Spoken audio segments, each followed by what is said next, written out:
It's time for a cup of coffee with Will and Chris at Slumberland Furniture. From Slumberland Furniture in Osage Beach, here are your hosts, William Holtz and Chris Schneider. Welcome to a cup of coffee with Will and Chris from Slumberland Furniture. You can see Will is not here. He's on vacation. So we've got the gorgeous managing chief editor over here of Lake Expo. It's Nathan Bechtel. How's Nathan? Nathan is feeling like Will today. Oh, yeah? Yeah, it What feels does that good. feel It feels like? great, actually. All I feel right. energetic. I feel well-liked Yeah. and just, driven all the Well, time. you're both Yeah. better looking than me, so, there's a theme going there, that's for sure. Okay, so Nathan, being the chief editor over there at Lake Expo, you're on top of most things going on in the lake area, the stories, a lot of stories coming out, and we have got a lot to talk about today. One of the best feel-good stories of the year is that Big Bass Bash. Oh, yeah. And the kid that won that, $100,000, right, on his first cast. So we'll tell you about that. And that was right in the middle of that big hailstorm and everything, so that'll be fun. A lot of road work going on in the area. It's that time of the year, right? Yep, it is. I ran into it today. Yeah, and it's not going away anytime soon. So what we'll do is we're going to tell you where that's going to be and where you might want to avoid. The developments of that Oasis theme park, and they're still talking about the TIF, and that's moving right along, so we'll update you on that. Ameren, you wrote a story recently about Ameren and maybe them not making some smart choices about energy in the future. Yeah. So we might get into that that's if an we have interesting time. And you've got the hometown hero of the week this week, right? I'm Okay, excited. so we've got all of that, so much more. We might even be able to talk about the Cardinals and your favorite baseball player. It's coming up this week on A Cup of Coffee. Coming up next, though, we sit down with Sue Comet. She's got the Missouri Employment Conference coming up, something really cool for business leaders. A lot of cool stuff you can learn there. So we'll have that for you, and then we'll be right back with all these stories. Right now, though, let's check out what's going on here at Slumberland Furniture. Our friend Daryl. Hey everyone, Daryl Cunningham with Slumberland Furniture at the Lake.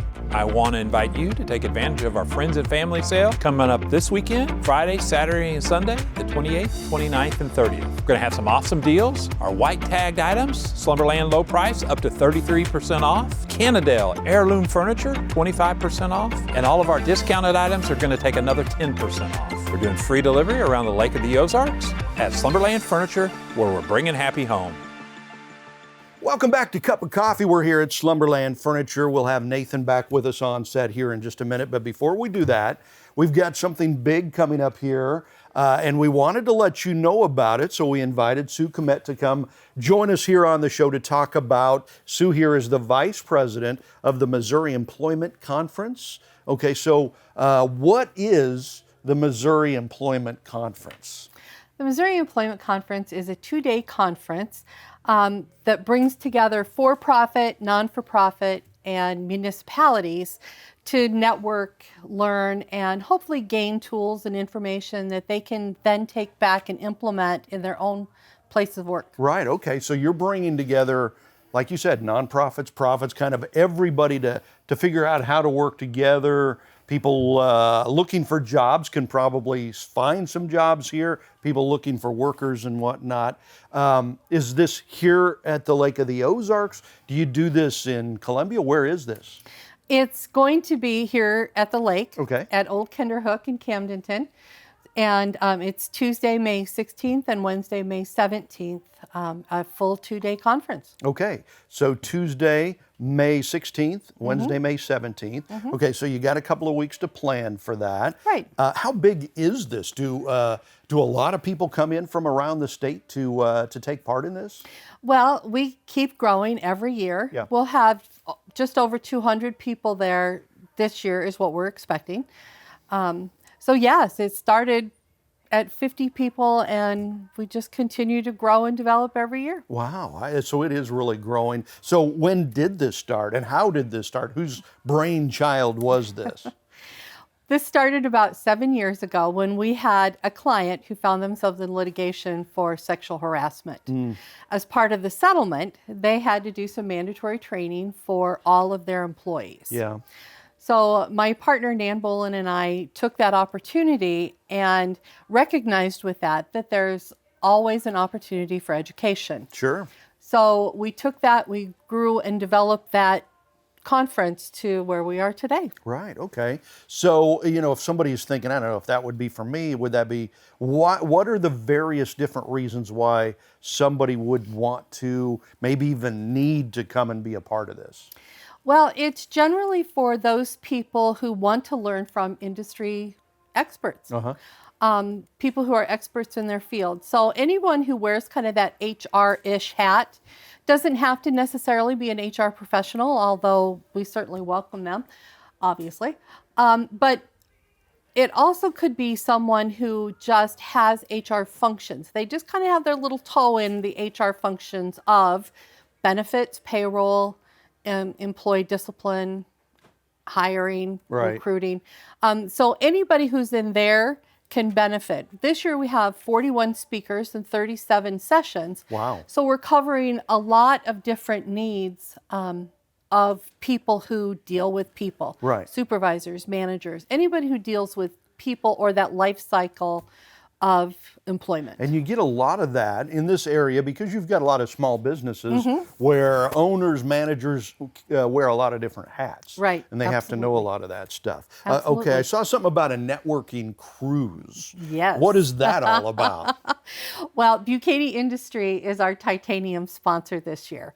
And so Tuesday night, which is the day between the two the evening between the two conferences, Bucati is going to take us out on the Tropic Isle on a private networking cruise. There may be some alcoholic beverages involved. No.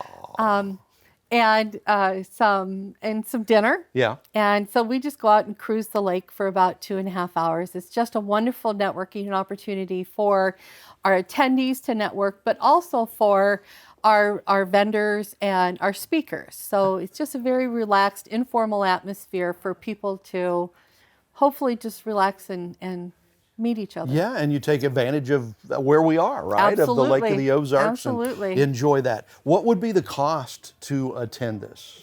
Well, the cost is $325 for the full 2 days. That includes lunch on both days, and it also includes the networking cruise. That's included with the cost of the event. That sounds like a pretty good deal, really. Yeah. Hey, okay, how would they get some more information about all of this or find you?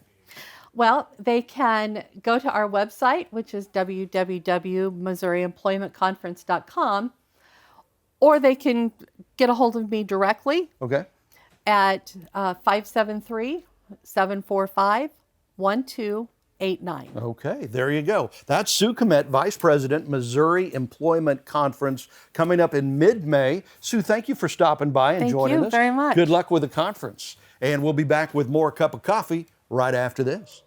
Wow, we've got the Camden County prosecutor with us on Lake TV's Community Spotlight show this week. It is Rochelle Christensen Grosvenor. What's it like to be the Camden County prosecutor, the most powerful position in Camden County?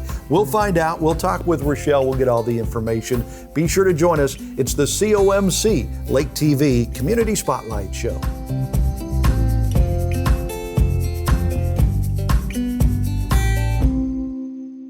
I'll tell you what, that Rochelle Christensen Grosvenor, new prosecutor of Camden County, she's pretty amazing, wonderful lady. Yeah, I've been getting to know her some just through the news coverage we do at Lake Expo, and we've had some great conversations. I think she has a real passion for doing some big things in the lake community. And I'll tell you what, that's a busy job. Oh, that gosh. is a real busy job. Unfortunately, So our hats off to you, Rochelle, and Ike and all the people that put in their time there to try to keep things running. Okay, so Nathan here is the chief editor, managing editor over at Lake Expo. You guys do an amazing job over there keeping up with stories, you and Brent and the whole team over there.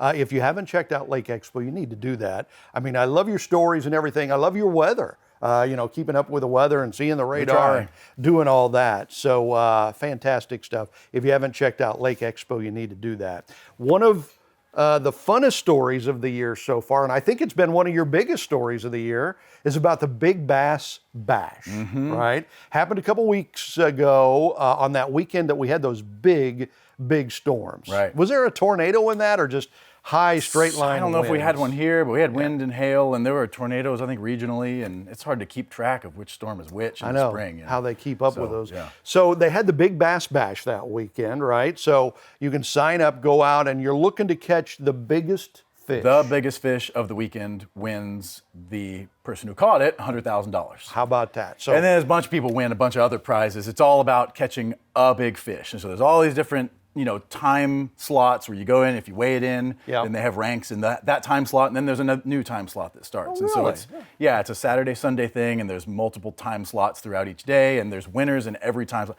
It's great. And it's an amateur only tournament. No pros? Right. Oh. So that's Wow. cool because I think that makes, sometimes I think it makes for better stories. Like this one right here. this one right actually. here. Yeah. Okay, so on his very first cast, right, this Brock Boyer, he wins the 2023 Big Bass Bash. His catch, the fish was 7 pounds, 7.27 pounds, right? A little over 7 pounds. And he does this on his first cast of the day. First cast, unbelievable. So Yeah. the backstory is that Brock doesn't fish fishing tournaments. He had never fished a tournament and wasn't planning on fishing the Bass Bash, but he had a friend named George, and George, 19-year-old guy who aspires to be a professional fisherman. Yeah. George said, "Hey, Brock, can I borrow your boat? Let's do the Bass Bash together." And I said, "All right, yeah, fine, whatever." And Brock's boat is, in his words, a glorified John boat. Right. So it's a little old Bass Cat with like a 25 horsepower motor on it, goes about 15 miles an hour. So that's not what you see on the lake a lot. You see the guys going 50 miles an hour in their Yeah. $100,000 boats. So they said, all right, we'll do it. And so they plan out where they're going to go and stuff. And the morning of, they get out to their spot at 6:30 when the first kind of tournament starts. And they use a little lure, which is kind of, not what everybody always does. You try to think big fish, big lure. But he Right. said, no, pick the easiest thing to catch. So, big fish might just want a little something that's easy to catch. Let's use a little lure. Went to Grandpa's honey hole. How about that? That's so cool. Where he used to go fishing with his grandpa, right? Yep. Used to come to the lake and go with Grandpa. I said, let's go out to this one spot. I used to catch big fish out there. Go out, first cast. Thought he snagged it on something, which is a good sign Yeah. sometimes. Yeah. Yeah. And reels in this 7.27 pounder. And there's a great video. I think we ran it as a reel on our Facebook, but that he's in shock because his buddy was videoing him. Oh, his buddy got this? He's kissing the fish. He's wow. in shock. His biggest bass I've ever caught. It's Wow. so great. Okay. It's a great moment. So then they head back to the weigh-in station, and the drama just builds throughout the story. They face hailstorms. They have to pull under some dock, and then they're heading back, and they're like, the boat's going even slower than normal, and it Starts turns to out sink the or boat is something? sinking. Oh. The bilge pump had stopped running, and so the boat is so they're bailing water out of the boat as they continue onto the weigh station. And you have to keep the fish alive. You have to keep it alive. It's in the live well. Right. Yep. So, they're facing all this. And then, by the grace of God, I think he said God was with us. Came around a corner and saw a rainbow in the sky and said, you know what? God's going to take care of us. It's Right. all That's great. I love So it. he finds a slip to pull in. I think I don't even think he knew whose slip it was. It was right? it's at the weigh station. So you just pull up into one of these spots, and they pull up next to somebody in a real big fancy boat, and they just kind of limp in there, and they go up, and they got to get a fish bag to put it in because you take, and you carry the fish Gotta up. be live. And they go up, and the director, Charlie Terrell of the event, is up there, and he hands them a bag, and they say, I don't know if this bag's going to be big enough. Charlie says, I need to see That's this another fish. good sign, yeah. So he goes down, and they pull it out, and the guy on the fancy boat next to him goes, oh my gosh. And Charlie goes, you're going to win the tournament. Yeah, and he sure did. enough, he won it. And so $100,000, and he splits that with his buddy George, Yeah, right? How split about it with that? George, So- and hopefully that'll help George kickstart his fishing career. And Brock said he thought he'd buy some land with it or something, which is not a bad idea. So. You'd think he'd get a new boat, maybe, Well, right? maybe Hey, so. And isn't that kid George? He's like on the Mizzou fishing team or something, Could right? be, yeah. Like a He's 19-year-old. He's a college-age guy. Yeah, all right. So there's a great story for Yeah, you. that's a good one. That guy with one fish has caught more fish per pound than I have my entire life, right? It's a lot of gee whiz. poundage. That's cool, though. That's what a story. Yeah. And it's neat when you get a kid like that or a team like that pulls out the win. Yeah. And it's been a really popular story on Lake Oh Expo. man, it's our last I checked, number 3 of the year Wow. so far, and it's just been going through the roof. What's number people love it. 1 of the year? Well, It's the outlet mall purchase Ooh, story. okay. Yep. And Yep, we'll be that's getting number one. to something. We'll be getting Something to that similar. maybe. Yeah, right there. another top story here coming up. Yeah. Before we get to that, though,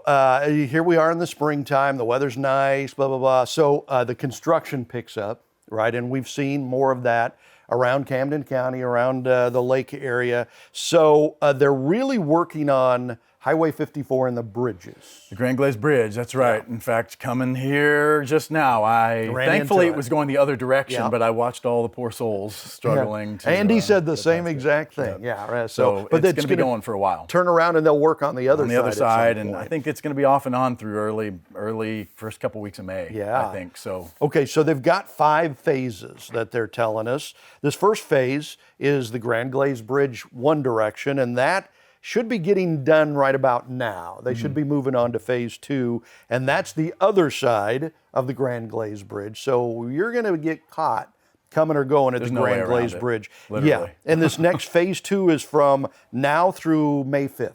They say. So that'll be for the next couple of weeks. Then they move into phase 3. Phase 3 is 54 Grand Glaze, where they're working around the clock on different lanes.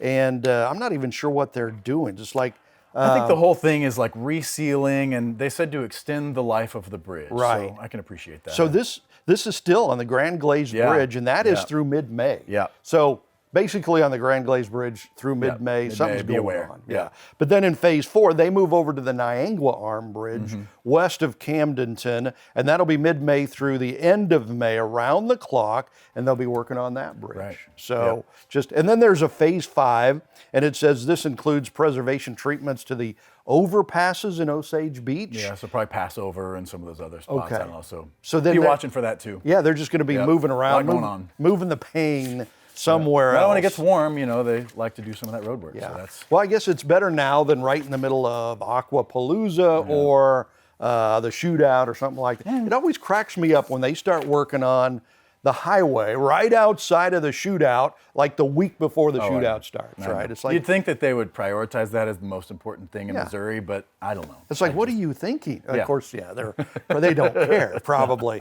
Okay, so we've got a bunch of new developments happening in the lake area. We mentioned the mall Right. and the situation, and that's moving along, right? Yeah. Okay. Yeah, I think so. I mean, again, we don't have a whole lot of details on that, but it sounds like they're determined to press forward. So Yeah.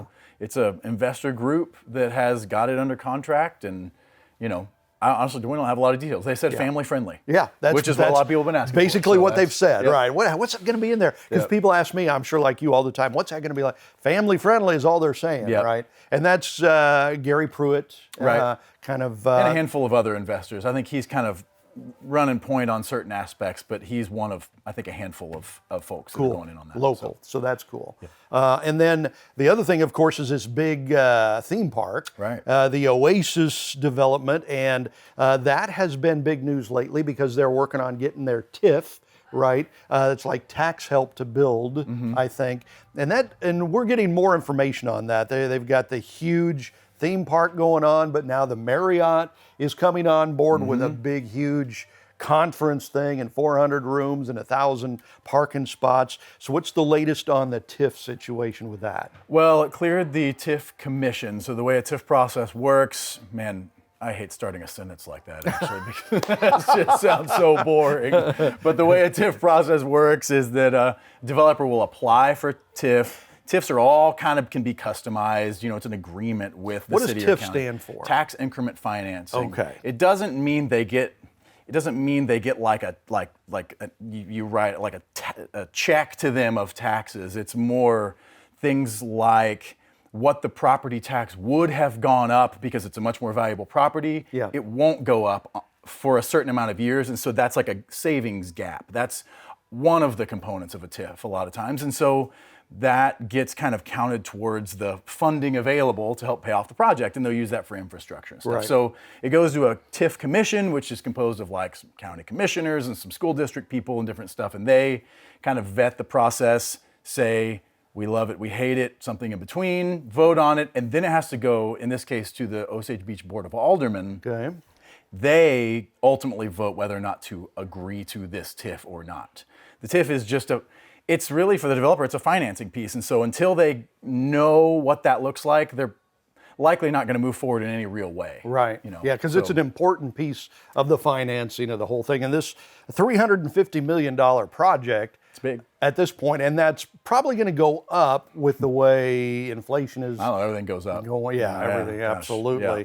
So you've got that, and I mean, a lot of us have seen, they've already started clearing the trees out there on that land, that point, and everything like that. And then the second point over is where the Marriott is Right. planning on going, and they're not planning on starting this year. I think they're planning on starting to build next year. Right. So right. yeah, that's, there's several phases of it as Right. per usual. You know, so and again, I mean, all that's kind of based on, all those phases are based on whether they can kind of make it go through the city and Right. all that stuff. And it seems like most folks at the city, I think mayor is excited about it and stuff, but the TIF commission was not a unanimous vote. No. So there are some people, especially because of that property tax gap there. There's some people that are that were on the school board that had concerns because again, the school gets a lot of property tax dollars. Yeah. So they're going, hey, we're going to miss out on a lot of potential revenue here, and so that's all negotiated or not negotiated. Yeah. So they all kind of have to work through that, and that was part of the reason it was not a unanimous vote from the TIF commission. 7-4 was the Yeah. vote, but it is expected to go through, I think, right? The read I have is that the city is probably going to give them the go ahead. Yeah.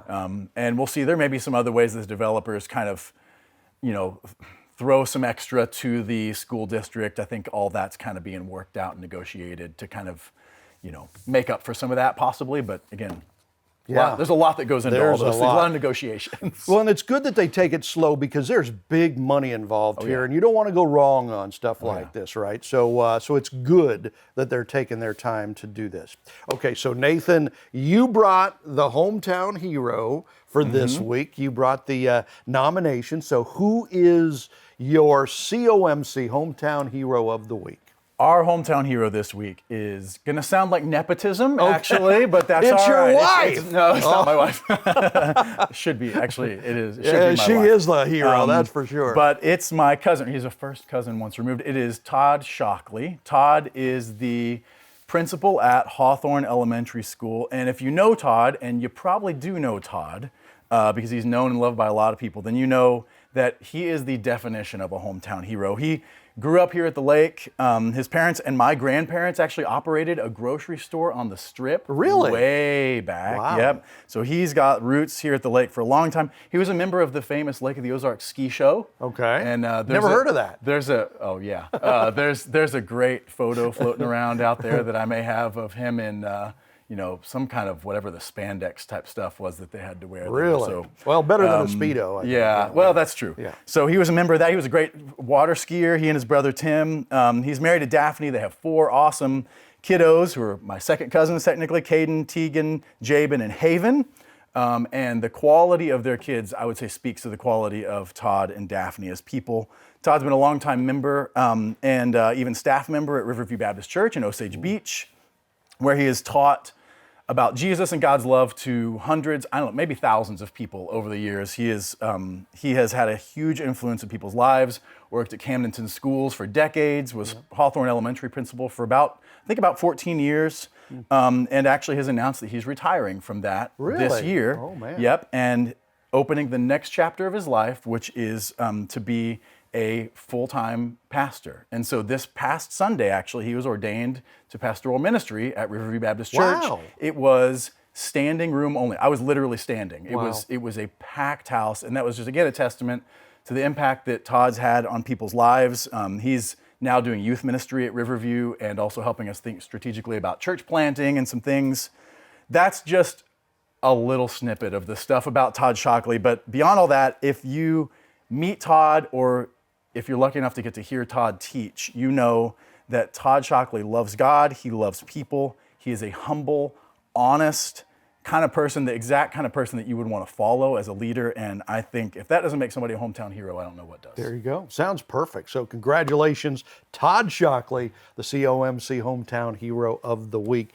Thank you for bringing that. Yeah. We appreciate Thanks for the that. opportunity. Okay, so we've got a couple minutes. We got to talk about the Cardinals because you're a huge St. Louis Cardinals fan, right? am. Not a huge sports fan. I talked to you once and you're like, I don't know what's going on with the Chiefs. But if hate you to want to admit talk that, about yeah. the Cardinals, we're there, Yep. right? A bit of a slow start for the Cardinals this year.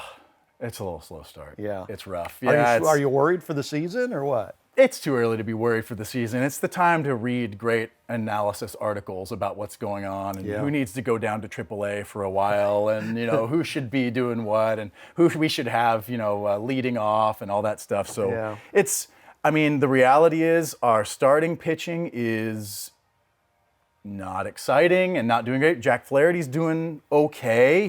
He's doing pretty well, but I think growing some, but our starting pitching's been allowing lots of runs. We've lost most of our series that we've played so far this year, and that's not great. The Pirates are number 1. What is going on in our division right now? It's an upside-down world, man. It's bizarre, and so we got to take it seriously. And our big guys are not acting like big guys. Arenado, Goldie, Dylan Carlson, even just kind of so far. They need to catch fire. Yeah. So, Tommy Edman with 3 home runs has out-homered, at this point, Goldie and Arenado and Tyler O'Neill and Wilson Contreras. Wow. What do you do with that? That's not good. Yeah, that's not good. Not good at that's all. That's not good. Okay, a lot of new things in baseball. They put that it's like in basketball, it's the shot clock. In pitching or in baseball, it's like the pitch clock. So you got to get the pitch off in 15 seconds or Ridiculous. something. I think it's ridiculous. The MLB is running commercials now about how we listened to the fans and we implemented these new rules.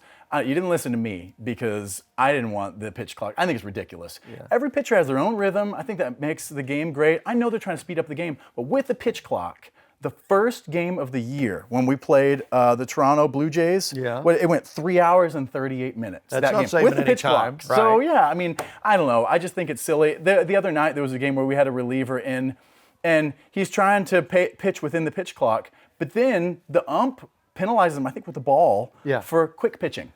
Really? So hurry up and pitch, but not that fast. Wow. Right? So come on, this is ridiculous. Crazy. It's ridiculous. So the pitch clock is dumb. All you right. can quote me on that. The pitch clock's dumb. You heard it from Nathan. You heard it from me. The pick-off rule, there's a new pick-off rule. What is that? Pitcher only gets 2 disengagements per at-bat plate appearance. So he can't keep throwing over to first right. base. I guess that's okay. That probably does speed up the game. I'm not crying in my pillow about that. But the one I actually do like is we got rid of the shift. Oh, okay. So you can't bring in all the outfielders. No, and they it's where can the all move to infield. one side. It's the infield sliding, right? So it's like shortstop slides over to play on the other side of second when you got a left-handed hitter or You something. can't do that anymore? Can't do that anymore. Wow. And so I love it because that was a fairly new change that had been made anyways in terms of how we play, and it was jamming up some hitters. I don't think very many MLB players were going to miss it. And I think it just makes the game more exciting. Yeah. So I think it's like an offsides rule, kind of, but I for agree. baseball. I think it's good. Although, So- if the hitter could learn how to bunt, he could get a hit Well, every we don't time. bunt anymore Right, in baseball. no. That's not exciting, That's Chris. there's Come no on. crying in There's no baseball. crying or bunting in baseball. Who's your apparently. favorite player now? Oh. Lars Nootbaar is my hero. I thought it was your son. Oh, that's right. I thought we were talking Cardinals. All right. So Cardinals. Yes, that's good. That's good. Cardinals, my favorite player is Lars Nootbaar. My favorite all-time baseball player is my son Sailor, who is pitching for his team, Osage Thunder.